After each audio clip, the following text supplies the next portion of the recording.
Ladies and gentlemen, welcome to the launch party and press conference of our collaboration with Sunny Leone.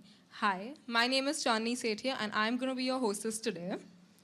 On behalf of Folk Media family, I would like to extend a very, very warm welcome to each one of you. We at FMG are really excited to have all of you here with us right now. A little about Folk Media Group. Folk Media started off as one of India's first native platform that solved for scale, efficiency, and transparency. And over the last 5 years has evolved to being the fourth largest media tech entity in the country.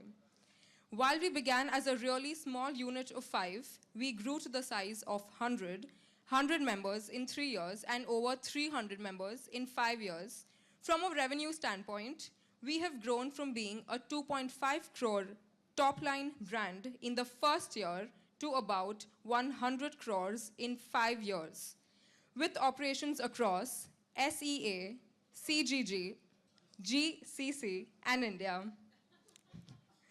Now a little about Hauterfly. Hauterfly is a millennial women's guide to fashion, beauty, fitness, and relationships, unapologetic and proud. Hauterfly is taking a stand on all things relevant and trending, from opinions to options. Hauterfly is the place. CEO of Folk Media Group, starting off from PwC as a financial consultant, spreading out his wings to Web 18, to TIL as a content marketer, and eventually leading up to set up Folk Media. Well, that seems as quite a journey. Don't you think, guys? A round of applause. A few words, please. That's quite an introduction. Thank you, Chandni. Yeah, and it's GCC, not CGG. Just saying. But thank you, guys. Thank you, everyone, for coming here. Thank you for the support. I think this is a very big event for us. Thank you, Sunny. Thank you, ma'am, for being a part of this. And thank you for coming on board on Hauterfly. It's a very significant day for us. It's a very significant move for us. We do hope to kind of go strength to strength from here. The next 3 or 5 years, we are looking at kind of taking leadership position in the space that we're in, which is media tech. And that is the ambition for us. We would start by kind of revealing our first collaboration with Sunny, which is the video that we did. We were all on tenterhooks because we wanted to make sure that we were kind of matching up to every bit that Sunny expected from us, and I hope we've done that. I think you've seen the video. Would love to understand what your feedback on that is. So I think let's start with the video to begin with, and then we can get on to the panel discussion if that's fine with the audience. Yeah? Okay, lovely. Let's do this. पर किसी ने मुझसे नहीं पूछा कि मैं कौन हूँ। कौन हो तुम? When I look in the mirror, what do I see? I see good days, bad hair days, messy buns, and getting stuff done. As I shake it free, this is my crown and I wear it as I want. This is the confident me. Sanitary pad के ads में women bleed blue. And when I'm getting ready for a meeting, you ask, red lips क्यों? Your world is black and white, but for me, लाल सिर्फ मेरा खून नहीं, मेरा जुनून भी.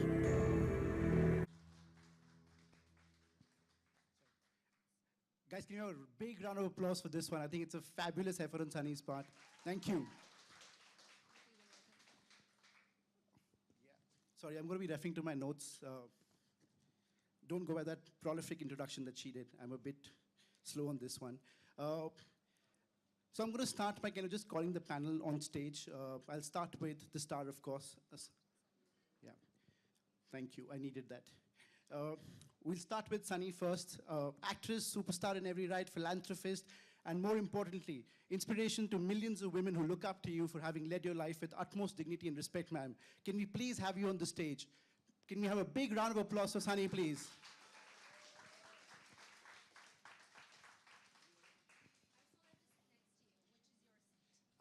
Where am I supposed to sit? I've been told I have to look in the camera there, so I think I'm sitting. Second from the left, which is my left? Oh shit! Oh, this one. Yeah, I'm sitting here. Yeah. Okay. Lovely.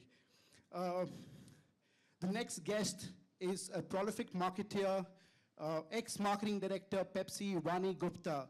Vani has had a long, rewarding career of over 20 years, starting with advertising across a bunch of MNCs like PepsiCo, Unilever, and Reckitt Benckiser. Vani Gupta, can we please have you on the stage, ma'am?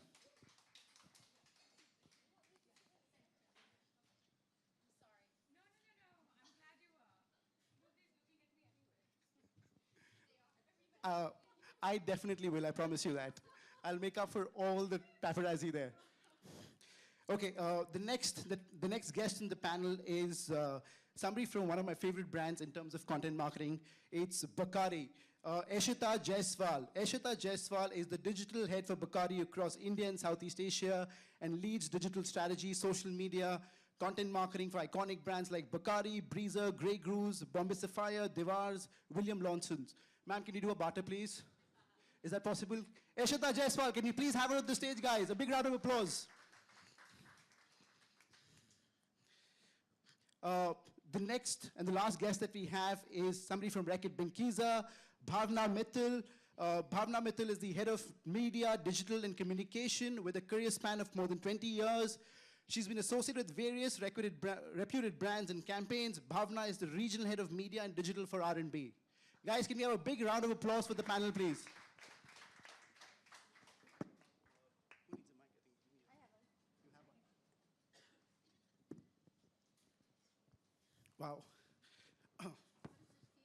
I think I have one. You have one. Wow. I have to admit I'm a bit nervous here in the company of these absolutely esteemed women here. Pardon me, I'm a nervous wreck right now.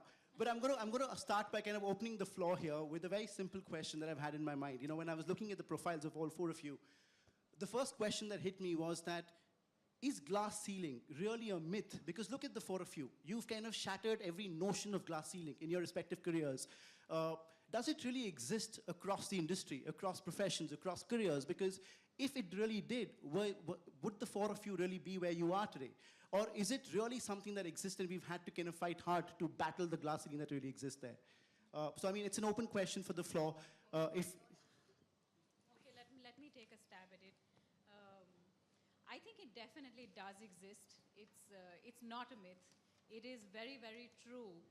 And it's not just the big understanding of what is the glass ceiling. It's also the many different small ways in which women find themselves disadvantaged or discriminated against.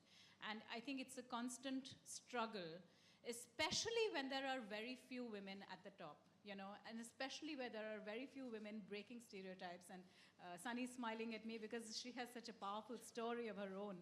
But for a lot of us in the corporates, I can tell you, because there are such few women at the top, you're constantly battling stereotypes. You're constantly battling the notion that you yourself are alone. So a lot of times, actually, it's a battle with yourself, because you have to keep telling yourself that even though mine is the only voice, I must make it heard for the sake of the many women who might hopefully someday come to where I am. Okay, I completely agree with you. In fact, the glass ceiling definitely exists. I know there are a lot more women today that are breaking through and shattering through and sort of provide that inspiration for other younger women out there. And not just in the field of corporates, I feel across the board. Like you look at an initiative like Girls Who Code. It's a global initiative, and it was primarily done because somebody on a US campaign trail discovered that there aren't enough women in computer sciences. And coding and technology is the way of the future, as we all know with folk media and the kind of solutions you guys are doing. But that doesn't seem to be the case. And that's why a lot of initiatives now are being taken up. I fear implementation is a challenge, and that's something that needs to be large scale. And in India, the interpretation of glass ceiling is very different, right? So a glass ceiling for somebody else might be my everyday. So I work in an alcohol industry, right? But I have colleagues who are female who have to clearly take a stand to say, yes, with their in-laws, for instance, to say, yes, I can work in an alcohol industry and it's not a vice. It's a lifestyle, right? And that for me, I could take it as, okay, this is my norm. But for somebody else, it's completely different. Just a story, for instance, of a colleague of mine is transitioning from being a male to a female in the office. And just for something as small as which washroom should I use, right? For me, that's such a normal thing. But for somebody else, that's their glass ceiling. So it's so different for each strata, each kind of person. And it definitely does exist, in India for sure. There are steps that are being taken, but I feel platforms like this are super important to build that even further. Sure.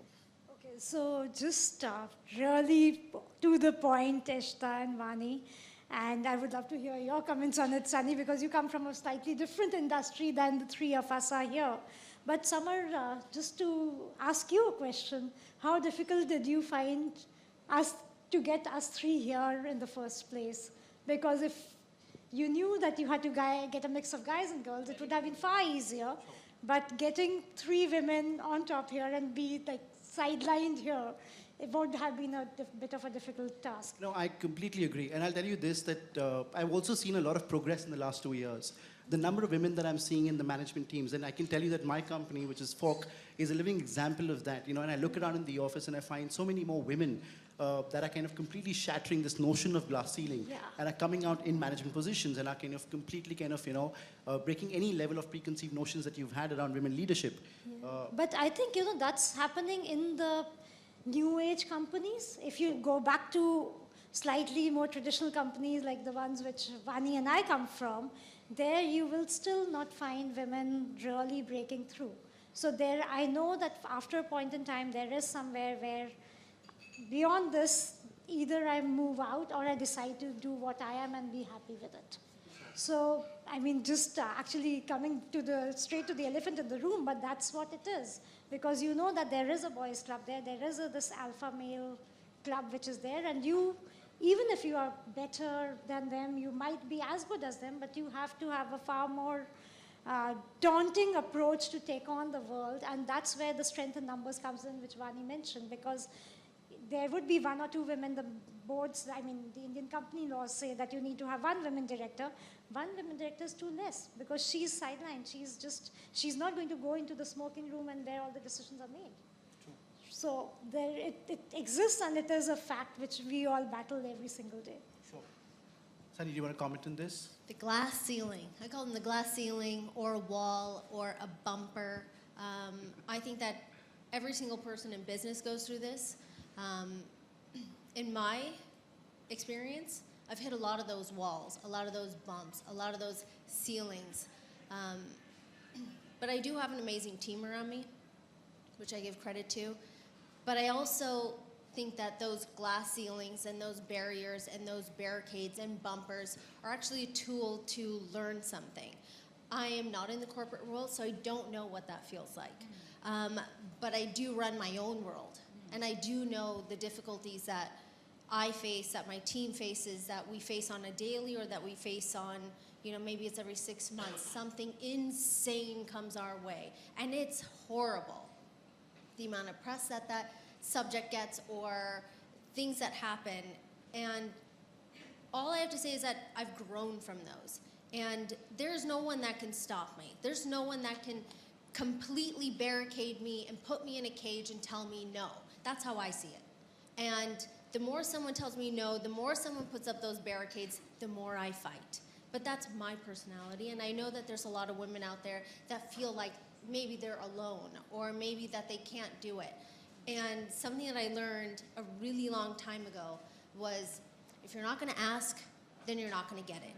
If you're not gonna say, I want this, then it's never gonna come to you. If you don't voice what you want, then you're never gonna get there. Maybe it's more difficult, trying to get into that room where decisions are made, but, until you start saying it over and over again, maybe not your situation, but maybe somebody else's, that as a woman, you have to voice what you want. And then you say, I want this, how am I gonna get there? And if you're gonna put a barrier up, how do I get around that barrier? Because I know I'm better than you. I know I work harder than you, and I know my trade or craft anything better than you do, whether you're a male or a female. So it's also, I think, a personal journey, like you had mentioned. Yeah, I think that's beautifully said. Really, Sunny, that's really beautifully said. It speaks a lot of the kind of power and resilience that you have inside of you. But you know, I think the point one was trying to make was the fact that one should have to do this. One should have to prove to oneself and to others that I am better than you. I know I'm better than you. I know I worked hard and I can deliver more than you. The fact that one has to do this can sometimes be exhausting. Oh, and it's exhausting every single day. Exactly, exactly. So, and I think that's where the tension is, and that's the tension that we're addressing in this conversation, which is why is it that women have to try so much harder when women are fundamentally, and research has proven so, in so many aspects of leadership, in so many aspects of collaboration, of nurturing, of integration, of bringing people together, are able to deliver so much more. It's been proven in research, it's been, you know, we see it in the small networking groups, you know, at levels where there are more women. And yet, women have to work as hard to get to the top, and there just aren't enough women at the top. Yeah, I agree with you. In fact, you completely agree with this, but the kind of funding that women entrepreneurs or entrepreneurs that are led, like entrepreneurships that are led by females, is far lesser than what men get. And it's globally. It's Silicon Valley all the way down to India and the venture funding that happens here. And it's been proven, like you said, that like there was a study that was done which said that women who have more executives and board members, those companies have 74% or something more return on equity. So, I mean, there's data to prove it, but the thinking and the mindset needs to start moving beyond that. And the other thing that starts to happen is then a lot of the women who are, so there, I mean, we're a bunch of outspoken, fearless women out here, but there are a lot of women who sort of then go into their shell. And then you get the imposter complex, you know, where you're like, am I even in the right place? There's a lot of self-doubt, there's a lot of self-esteem challenges where when you're alone in the boardroom or you're alone in a big group full of men, where you really wouldn't necessarily want to speak out and you just want to sort of settle in and belong rather than make a name or have your point of view out there. But then maybe she's not supposed to be there. I agree with a lot of things that you say, but then I have this feeling that if I feel so insecure and if I feel so in my shell, then maybe I should grow a pair and speak up, because a lot of people don't do that. And I think when you're speaking or anybody here is speaking, it's because we have figured out how to speak out. And you know, that woman that's sitting in that boardroom and going, oh, I'm so scared to speak, or I have this issue, let me tell you, in my household all the time. These women who work around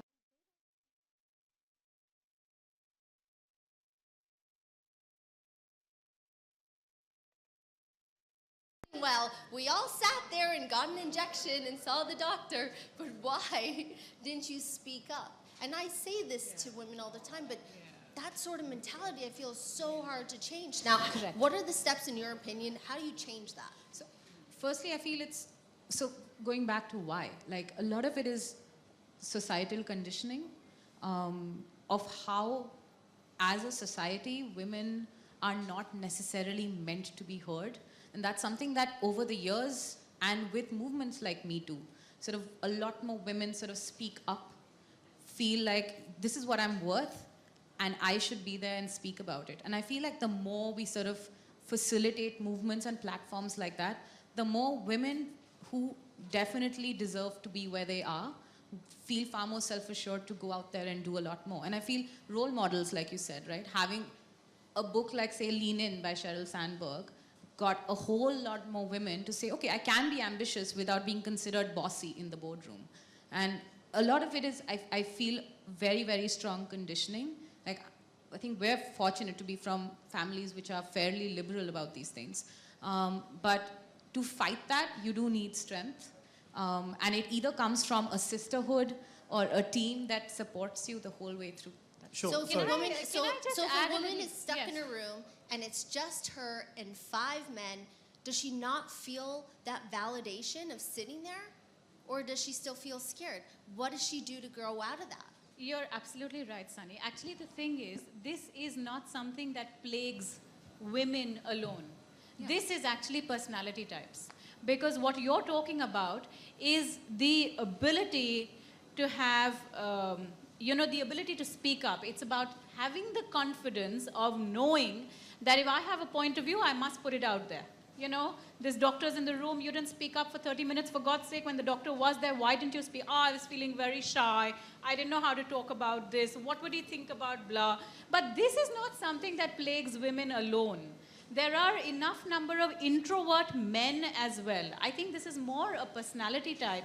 And the problem is that when we have discussions like these, it is not about specifically only addressing women. It's actually about addressing the need for having diverse opinions and the need for respecting, like you talked about that case in your office about this person who's going through a sex change, but the ability for us to collectively respect and give dignity to diverse opinions, because everybody doesn't have to be, oh, I'm out there and I have the ability to sit on stage and talk. Everybody doesn't need to be.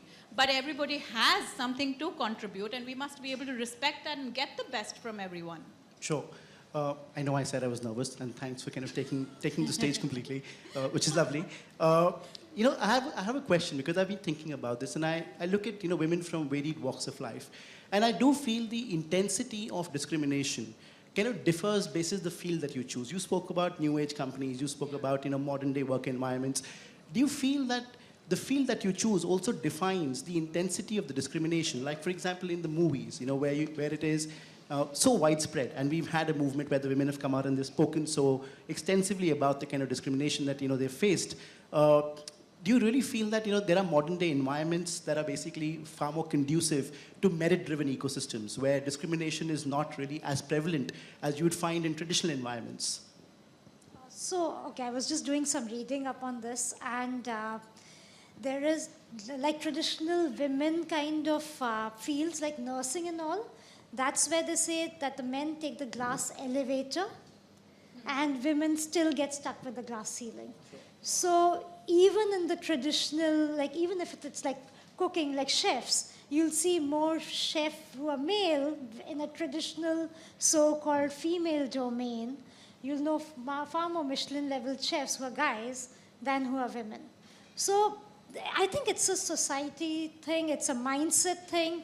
It is also that because of various reasons, women start dropping off at the middle level. So just very few of us reach really to the top level, and coupled with the fact that there are few of us at the top, and sometimes they say that a woman is a woman's worst enemy. So, touching upon a very raw nerve here.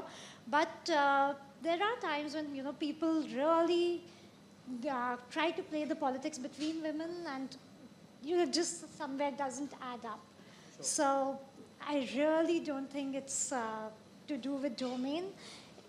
Again, another statistic which I saw, I mean, not really numbers here, but glass ceiling also exists for minorities. So if you look at Asians in, let's say, US, but even the men there will do better than the women. So women white is okay, men non-white is okay, women non-white is like somewhere down there, right? So it just doesn't add up. So you have to work yourself far harder, far stronger, come to the point that say, okay, look at me, I have delivered, guys, please, I've worked hard enough, I deserve this. I mean, one of my very old bosses, like, I remember at a time, he said, oh, I know you've been doing very well, but you're a woman, you're a single girl who stays with a mom. That guy's got 2 daughters, let me give him better increment. And on my face, and that time, I mean, I'm talking about like about 10, 15 years ago, HR practices were not so developed, you were not so aware. So in today's day and age, I would have taken him to task in front of the HR team and said that, what's happening? But at that point in time, you were not aware. You were like, okay, maybe that's, I shouldn't ask for something, So things happen, and it's just conditioning. I think we've just kind of gotten into that. Do you have a perspective in that? I think the narrative's changed a little bit. The conversations that we've driven are far more significant. And then there is a filter down effect that happens, right? So as much as it's a glass ceiling, it's also a class ceiling. Like, that's wordplay, I love it. But that's essentially what it is, right? So when you have, and we were talking about this earlier, on folk media, for instance, you have an equitable split of genders. And possibly different kinds of backgrounds, whether it's education, whether it's different parts of the country. My team in Bacardi, if you look at marketing, 75% women. But the moment you go into sales, and the moment you go into the smaller towns of sales, that thing gets skewed.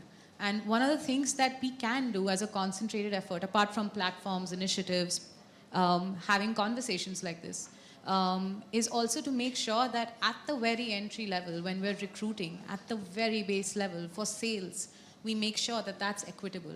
Rather than saying, I'm going to have a mandated percentage of women that have to be at the top level, it needs to start from the bottom. And honestly, like you said, it's about not just raising your women to be smarter, more assertive, but to raise your men to be more sensitive, right? To be more empathetic. And that's where I feel like the challenge is not just a female problem.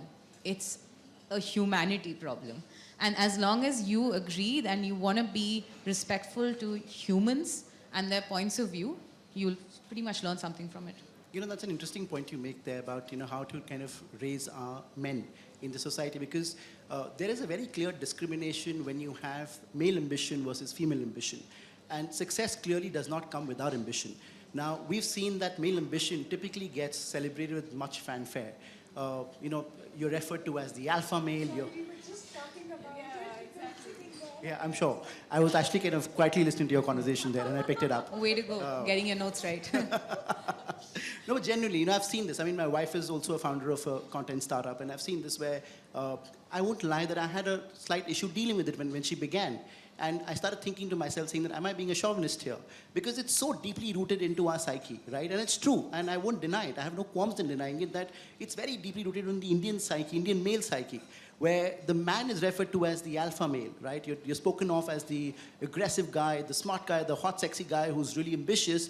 The moment the female ambition is laid out on the table, the prefixes become negative. They're nasty, insulting at some point.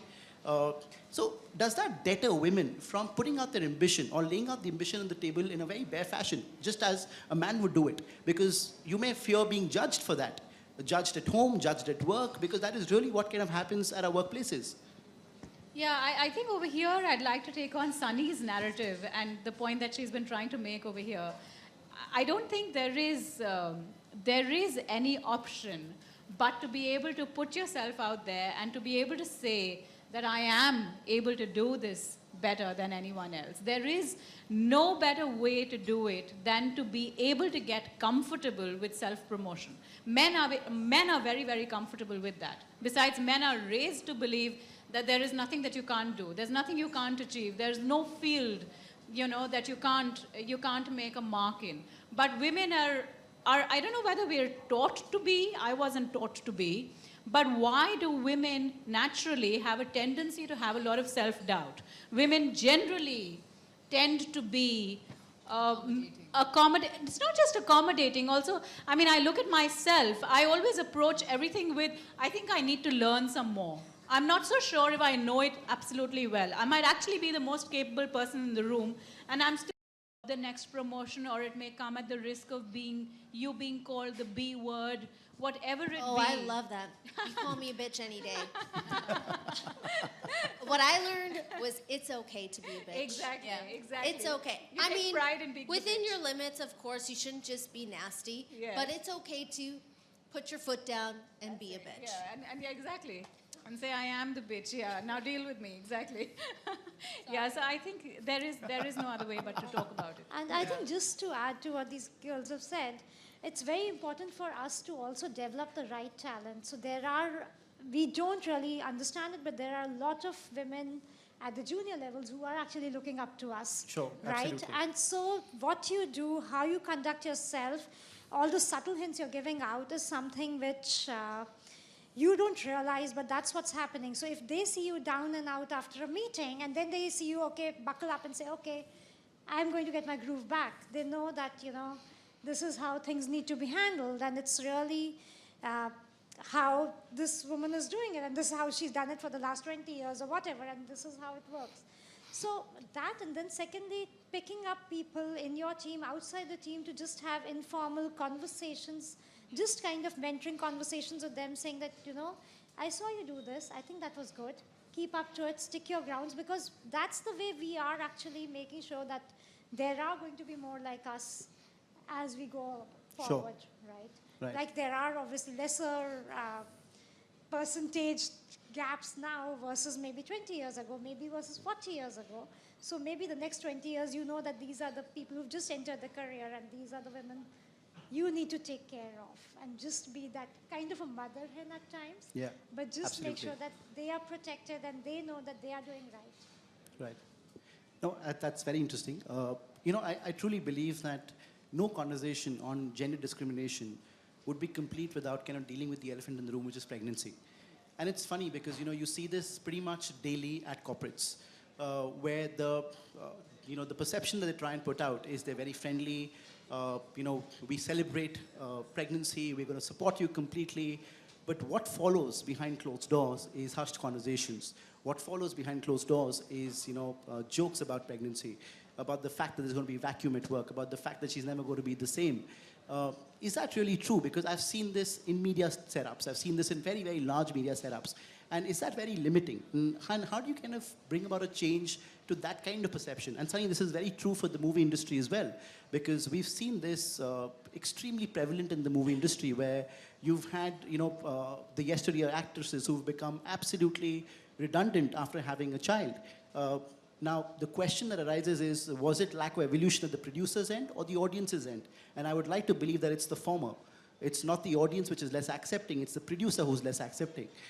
And that is what kind of, in some sense, I mean, if I can say it, drives, it kind of gets my goal, because I'm like, how does that change what you feel or how passionately you feel about your work?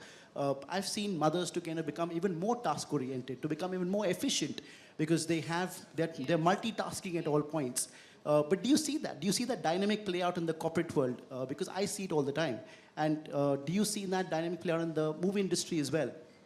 Well, I think in the entertainment industry, I think everybody here can agree with me, is we are seeing a shift in this idea of having children and being able to work.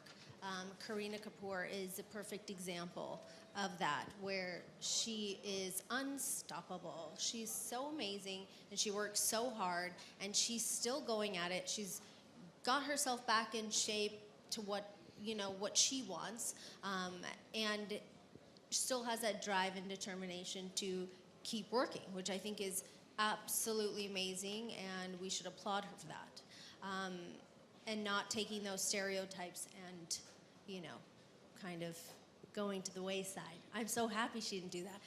I am a different case and matter, because I just don't care what people think, and I'm not, I wasn't born and raised here. I'm not saying that that's a bad thing. What I'm saying is that my whole system and makeup and how I think is completely different. For me, I chose surrogacy and I chose adoption because I wanted to keep going and I wanted to keep working, and that was my own personal choice. I thought I was going to have one, I had three. That I wasn't planning on, but it's God's plan. Not my plan, that's God's plan. But I wouldn't change anything. My life is crazy, and my children were very upset that I was leaving the house today, and it broke my heart, but I wanted to be here. And I want to do this just as much as I want to see them. And I believe that I'm a better mother if I'm working and providing for my children than if I'm a stay-at-home mother. I'm not saying that being a stay-at-home mother is wrong. I'm saying God bless you for being the stay-at-home mother. But I feel that I'm a better person, I'm a better mother, I'm a better human being working than not working. And I think that my children will thank me one day for working. Completely, absolutely. You know, in the corporate world, while, like you said, all the sound bites might all be right in terms of what one gets to hear from HR or from bosses on supporting working mothers or pregnancy, etc. But you know, the lack of support you face sometimes in just the sometimes callous attitude or the lack of planning that one faces in helping women come back after having a baby. Like this I experienced. Once you've had a baby and you go away on maternity leave, then it's really like you've been thrown off the ship. You know, you don't really know if I have the job back. Am I going to be taken care of?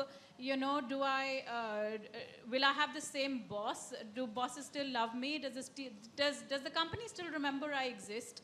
You know, a lot of that insecurity, a lot of us working women, when we've had babies, have had to go through. And I think one of the simple ways of supporting mums would just be to have decent planning. So you know, after I've had a baby, what job am I coming back to? So do you think that it's that the planning comes from the mother or it comes from the job? Who does that planning? I don't know anything about the rules and regulations. No, here. it should. The planning should be at the corporate's end. It should be your bosses. It should be HR that takes on the onus of making sure that you come back to a position where you're able to give back, you know, where you're able to perform, where you're able to deliver. But more often than not, the responsibility falls on the mom. In the sense, you know, even with me, I had to go knocking from door to door to say, hey, I'm now available, you know.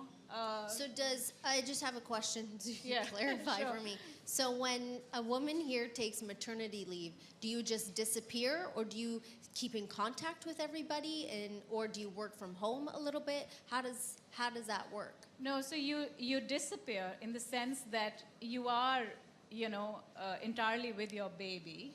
You may wish to keep in touch with the office, and you may even wish to continue being in touch with work. But the problem is that the office is viewing you as a sunk investment. The office is looking at you and saying, oh, she's gone away for 3 months, or she's gone away for 6 months. And, you know, in these 6 months, in any case, we need to hire either a temp resource or we need to bring in someone as a replacement. And when we bring in this person as a replacement, then what are we going to do with her? You know, or she should be comfortable taking a setback in her career. She should be comfortable getting a promotion now 2 years later because she's chosen to have a baby. So she's not going to be as productive. Yeah, How and long give is smaller- maternity leave? Sorry, yeah, sorry. How long is maternity leave? 6 here? months. 6 Really? months if you have a generous organization. That's amazing. No, but I believe the government I has... wish I could take 6 months off my job. No, that's coming from the amazing. government recently, Sunny. I mean, it used to be 3 months earlier. The government is now... In America, I Yes. think it's like, I think it's 2 to 3 months only. Yeah, so the government has now mandated most organizations to try and give 6 months of paid leave, which has come as a mandate now. So that's a good thing, I believe. UK is 1 year, I think. Is it? Yeah, I'm not aware of UK that. or the Nordics, there's 1 year. Yeah, even I think 6 months is too less. I mean, because when, you know, you're dealing with how you're looking and you're dealing with everything that's changing inside you, and then there's a little baby. So between the physical and the emotional bit, there's a lot of stuff that you have to deal with. Right. So then, if you had an employee that came to you right now and said, I'm pregnant and in a few months I'm going to have a baby, what is your plan? What would your plan be for her? I think I would figure, I mean, one has to discuss when are you coming back to work. 6 And- months later. Yeah, so 6 months later, if you're coming back to work 6 months later, one has to plan in the interim, what am I going to do? Alternatively, I then decide that this job, which you were doing until now, I give to someone else, and you're going to come back to another job where we feel you'd be better placed to perform better. But and what it's if gonna she be a wanted her win-win. old job back, but she's disappeared for 6 months? Then what? Then you have to find the replacement. You know, you have to plan for that. I mean, one doesn't announce a pregnancy overnight. You know, there are 9 months until you actually go away. So in those 9 months, it's more than enough time for manager and subordinate to be able to plan and figure out what are we going to do in those 6 months. Sorry, we're just out of time. Yeah. One last question that I want to conclude this with. Do you guys really feel that women make better bosses and better leaders, considering the fact that they tend to take a more holistic approach to leadership, to people management? And I mean, yeah, so would love to kind of understand your perspective in that. I don't think we make better leaders or worse leaders. I think I've seen terrible women leaders and I've seen amazingly inspiring women leaders, and the same goes for men. But the question is, sometimes men answer that differently. So I don't think it's, I think leadership is such a personal thing. You could be a leader that's more aggressive, and that could be male or female. You could be a leader that's a lot more sort of calming and logical and sort of takes decisions with a lot more thought. You could be somebody that's sort of playing on the front foot. But that's got nothing to do with gender, and I think that's the perception that we need to change. And I don't think it's a competition about women are better or men are better. It's about all of us collectively being able to grow together with whatever traits we have as individuals, not based on gender. So my view is women definitely make better leaders, and women definitely make better leaders because of the people that we are, because of the way we are raised, and because of the way we are fundamentally wired. I think in today's organizations, there is no choice but to have to work with people. It's not even so much about competence functionally as it is about being able to work with people and being able to get the best from people, from having a diverse team and being able to get the best from a diverse team. And I think women win over men hands down. There might be exceptions, but I think by and large, I would certainly argue that for all the traits that women have, they make far better leaders than men. The problem is we don't have enough women leaders.